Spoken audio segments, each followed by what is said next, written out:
The Café Le Select is one of the legendary cafes of Paris. It was once a left bank hangout for Hemingway, Picasso, and Henry Miller. So it should hardly be surprising to find an artist here today. His name is Rick Tolka, and he's been drawing the faces at Le Select for more than a decade now.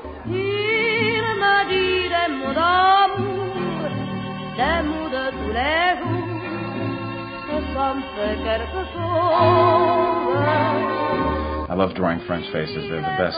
They've just got the best noses and the expressions. No, a French nose is the best thing to draw. Really? Oh, yeah. Just look at them. Next time you're walking around, just look at the noses. I mean, it's this beautiful nose. Some of them look like Pontiacs, old 50s from the 50s. You may have noticed, Rick's a transplanted New Yorker. He's been living here since the mid-'90s.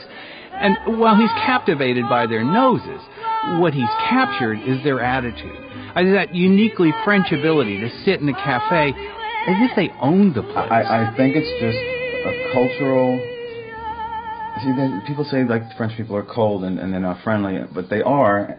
But maybe when they're just sitting at the cafe, they just have this French. They just have a French look. Okay, so like every artist, he has a hard time explaining his inspiration. But as every American who's ever been to Paris has discovered, the cafe is a great place to observe the French in their preferred natural habitat. It's their living room. It's their library.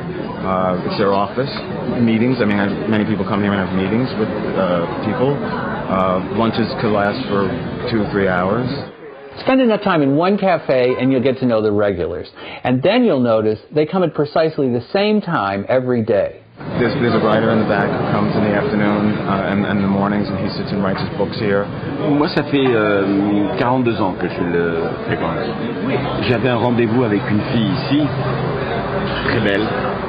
J'étais amoureux d'elle. Elle m'a donné rendez-vous, elle n'est jamais venue. Mais moi, j'ai pris l'habitude de venir ici. Mais je crois pas, même aujourd'hui, je crois pas qu'elle viendra. It's the same parade every day, but it changes every day, and the seasons change it too. The guy over there with the bald head reading. Okay, he comes here. I don't wear a watch because I ride my bicycle. 3:30, he's here having a cigarette and reading his newspaper. And basically, sometimes I'm sitting here and everybody who's sitting here, I've drawn them. It's nobody new because I come at the same time, and all these people come at the same time. Voilà, beaucoup d'habitués ici qui viennent, beaucoup de gens habitués.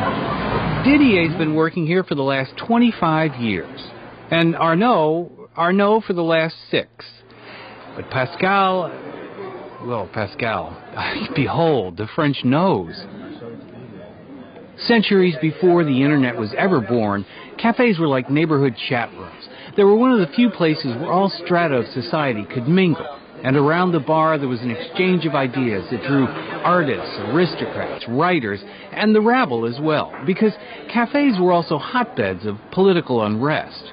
Supposedly Karl Marx met Engels in a Parisian cafe, and it was not uncommon that the regime in power would send spies into the cafe to keep track of dissidents. People used to get their mail there. The barman would take phone messages for them. Well, those days are long gone, but Le Select maintains a link to its storied past. This is the original front of it. It opened in 1923 and quickly became one of the most popular cafes in Montparnasse because it was open 24 hours and catered to the whims of its bohemian clientele.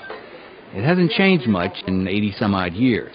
I mean, they keep it basically looking like an original cafe. But if for a tourist, cafes are a sentimental icon, for Parisians, they're slowly losing their luster.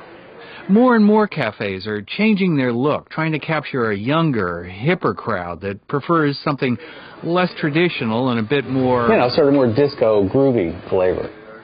I don't know, what do you call that? But maybe the biggest blow to the French is the new cafes don't even allow smoking. So places like Le Select may one day be just a memory. In fact, across France, the number of cafes has decreased 90% in the last 100 years. And in Paris... In the 1880s, there were 45,000 cafes, and the numbers dropped to about 7,000 today.